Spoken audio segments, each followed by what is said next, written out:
Dalam waktu dekat juga Dias akan mengikuti ajang kejuaraan internasional ya, yang akan diadakan di Belanda kalau nggak salah ya, pada akhir tahun ini ya. Ya, ya. Sekitar bulan Oktober. Bulan Oktober ya.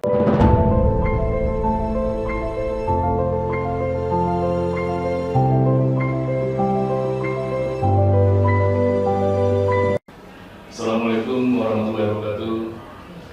Selamat jumpa kembali dengan di program Jimat Prokes di Jaring Batam. Telah hadir sama kami atlet Forky Kota Batam. Saya dengan Zabur bersama Bung Ali akan membahas atlet Batam yang tembus ke tingkat internasional. Mungkin pertama-tama kami akan mengenalkan kepada atlet Federasi Olahraga Karate-Do Indonesia Kota Batam, Dias Solbi ya, bersama ibunya Bu Nana. Selamat datang Bu ke Jimat Prokes. Silakan Bu Ali membahas pertama kali tentang Forky. Baik Bapak, makasih Pak Zabur ya. Tentu juga kami ucapkan selamat datang ya kepada Bu Nana ya dan Dias ya, salah seorang atlet Forky Batam yang telah meraih prestasi dalam event olahraga nasional pelajar ya, Olimpiade Olahraga Nasional Pelajar O2SN yang baru digelar pada Agustus kemarin ya. Itu telah berhasil meraih medali emas ya. Tentu ini adalah suatu prestasi yang membanggakan bagi Provinsi Kepri ya di kancah nasional. Mungkin dapat terlebih dahulu ke Dias ya, dapat Dias ceritakan bagaimana awalnya Dias ikut serta dalam ajang ini sehingga berhasil meraih medali emas di ajang tersebut. Kalau dari saya udah ikut O2SN ini dari tingkat SD 2017, ikut sampai ke nasional, cuman belum rezeki. Tahun 2018 sampai ke nasional lagi, cuman belum rezeki lagi. Nah, habis itu tahun 2020 kalau nggak salah SMP itu kan COVID, jadi O2SN-nya digelar secara nasional, secara online. Nah, jadi online itu saya ikut juga, alhamdulillah lolos ke nasional, cuman belum rezeki juga. Habis itu tahun SMP terakhir saya sampai ke nasional juga, cuman belum rezeki. Nah, di SMA ini tahun lalu sampai juga ke nasional, cuman ya belum rezeki lagi. Akhirnya tahun ini baru dapat rezekinya, juara 1. Ya, artinya proses ini Dias mengikuti ini dari seleksi di tingkat kabupaten kota ya. Selanjutnya baru di provinsi, seleksi di provinsi, yaitu mewakili provinsi Kepri ya Dias ya. Ini dari Kepri kemarin berapa orang yang ikut O2SN itu? Dari Kepri karate 2, silat 2, badminton 2, renang 2, atletik 2, sekitar 10 orang. Yang khusus untuk cabang olahraga karate? Kalau karate 2 orang, putra sama putri. Putra sama putri. Yang meraih medalinya Dias sendiri ya? Alhamdulillah saya. Ya. Bagaimana kesan Dias dalam ajang O2SN tadi ketika berhasil meraih medali emas tadi? Pastinya senang sih Pak, apalagi kan kalau misalnya dari SD, di SMP udah gagal kan, tahun lalu juga SMA gagal, akhirnya tahun ini baru dapat, pasti senang sih Pak. Akhir tahun terakhir ikut O2SN, dapat rezekinya. Gitu, Pak. Oke, terus sejauh ini bagaimana peran baik dari organisasi Forky-nya, pelatih ya, juga dari peran dari orang tua dan juga dari dukungan dari pemerintah daerah sendiri. Sejauh ini bagaimana Dias mengetahui hal tersebut? Kalau dari Forky, beberapa minggu atau bulan terakhir ada dari latihan terpusat TC ya, itu sangat berguna latihannya. Jadi itu membantu saya untuk sparring, teknik, menaikkan fisik juga. Kalau dari mana sih Pak? dari organisasi Forky baik Kota Batam maupun Kepri sejauh mana dukungan Kalau Forky dari federasi olahraganya, bagaimana dukungannya terhadap prestasi dia selama ini? alhamdulillah kemarin ada sempat dikasih apresiasi juga, yang latihan juga. Nah itu latihan itu berguna guys dari saya. Ya, untuk ada TC-nya ya? Ada. Oke. Dari pemerintah daerah sendiri dalam hal ini baik dari Batam atau Provinsi Kepri sudah ada semacam memberikan apresiasi, ucapan selamat atau apa namanya? Belum ada. Belum ada sejauh ini ya. Harapan dia bagaimana terhadap pemerintah daerah dalam hal ini, maunya memberikan dukungan dalam bentuk apa kira-kira ya? Support dalam pembinaan khususnya. Dalam pembinaan ya. Dia sekarang sekolah di SMA 3 Batam ya. Betul. Dukungan dari pihak sekolah bagaimana ini terhadap dia? Karena sedikit banyaknya kan pasti akan ini berdampak gitu, akan meninggalkan proses belajar mengajar ya kan. Bagaimana dukungan sekolah selama ini? Kalau dari sekolah kemarin udah sempat dipanggil ke depan. Iya. Diumumkan kalau saya mendapat juara. Gitu aja sih Pak. Oke. Dalam waktu dekat juga dia akan mengikuti ajang kejuaraan internasional ya, yang akan diadakan di Belanda kalau nggak salah ya, pada akhir tahun ini ya. Iya. Sekitar bulan Oktober. Bulan Oktober ya. Bagaimana persiapan Dias dalam mengikuti ajang ini? Ya pastinya latihan Pak. Saya ada latihan dari perguruan. Nah saya latihan setiap hari Senin, Rabu sama Kamis tiap malam. Baru latihan itu aja Pak. Ada latihan di Kota Batam maksudnya? Latihannya latihan sendiri gitu ya? Bukan difasilitasi oleh organisasi Forky? TC dari perguruan. TC dari perguruan ya kan? Kalau untuk ininya TC nasionalnya ada rencana? Kalau kemarin katanya seminggu atau 2 minggu bakal ada ditarik ke Jakarta untuk latihan menuju pelatnas itu. Iya. Nah, cuman sampai sekarang masih menunggu info aja Pak. Ya artinya masih menunggu jadwalnya kapan, tapi belum terkonfirmasi sampai sekarang ya kan? Betul. Oke baik, mungkin untuk Ibu, kira-kira Bu ya, yang namanya prestasi atlet itu kan tidak terlepas dari peran orang tua ya kan? Itu betul-betul orang tua memegang peran yang sangat vital ya kan? Bagaimana Ibu selama ini memberikan perhatian kepada prestasi Ananda ini sehingga Ananda bisa meraih satu membanggakan ya di level nasional. Ini akan bertanding di level internasional.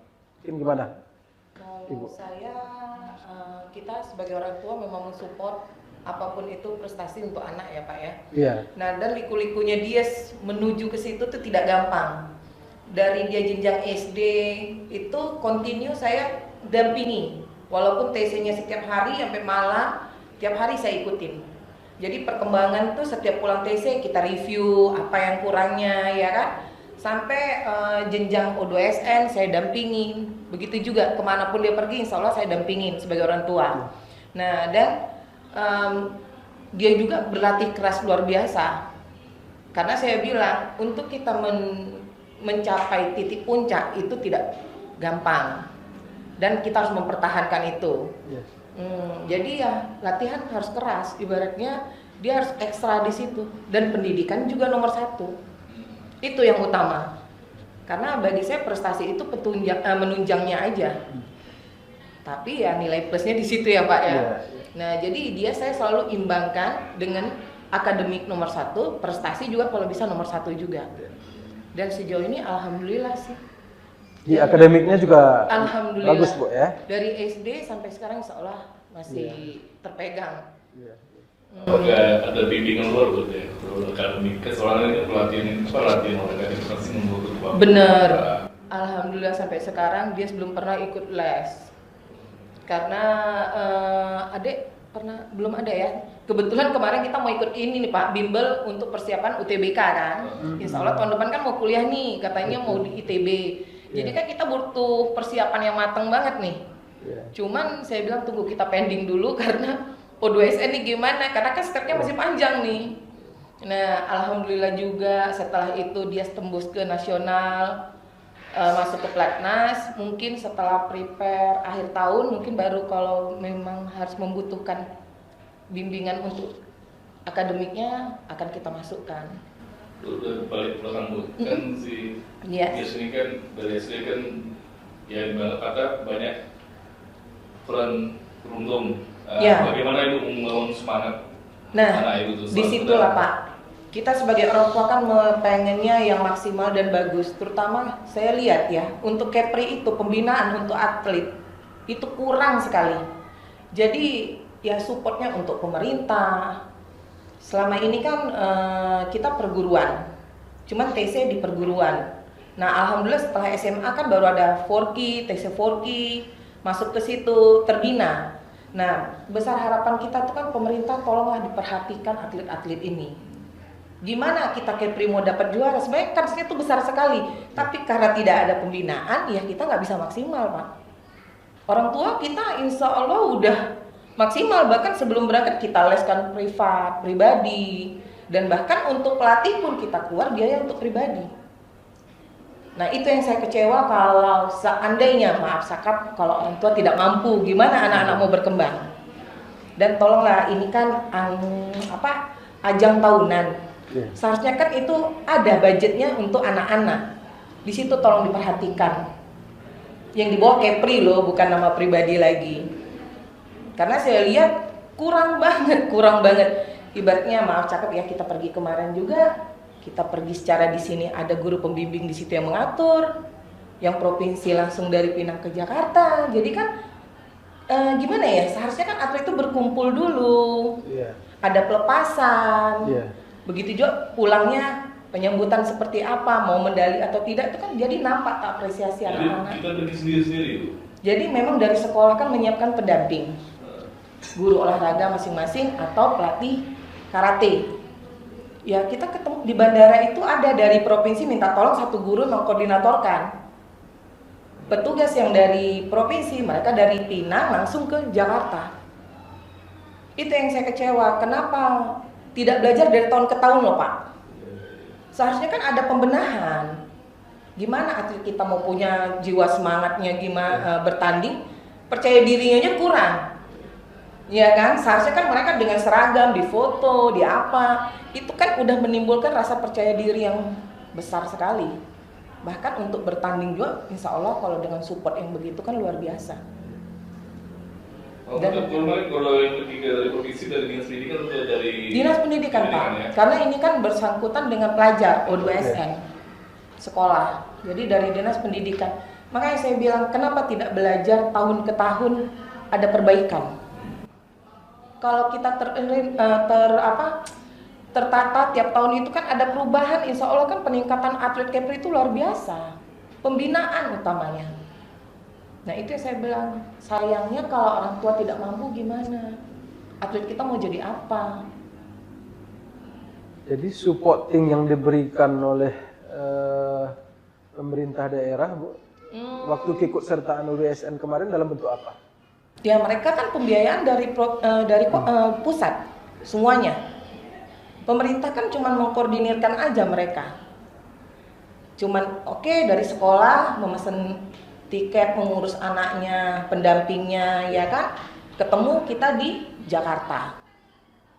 Artinya tidak ada pelepasan, juga penyambutan tidak ada ya? Ada, itu yang kita minta, ibaratnya bukan khusus lah karena kita dapat emas atau apa, enggak Pak. Jadi bangunlah ini ya, jiwa anak-anak, biar mereka juga semangat di situ. Ya biar dapat bergengsi lah ibaratnya. Bener kan Pak? Iya. Seorang atlet kalau mau bertanding, kalau nggak orang aja bisa full lengkap pakai seragam gimana, oke lah kita semampunya, tapi kan kumpulnya itu seperti apa, pelepasannya seperti apa, itu kan udah menumbuhkan jiwa mereka.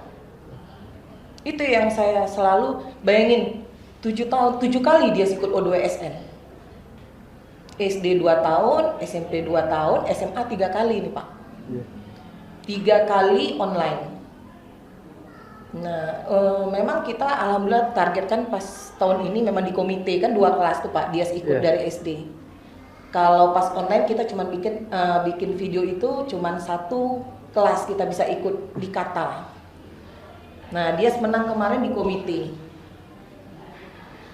Ya, saya bersyukur ya, walaupun makanya saya bilang kerja keras itu memang ada hasil, saya bilang. Ya, artinya dengan support dari pemerintah daerah yang tidak maksimal ya, Benar. Dias bisa berprestasi ya, membanggakan ya kan. Tentu tidak terlepas dari peran luar biasa ya dari orang tua ya. Dan tentunya ini adalah sesuatu yang membanggakan dan memang kita berharap ya kepada pemerintah daerah ya, agar bagaimana bisa memperhatikan atlet-atlet yang berprestasi ini ya kan.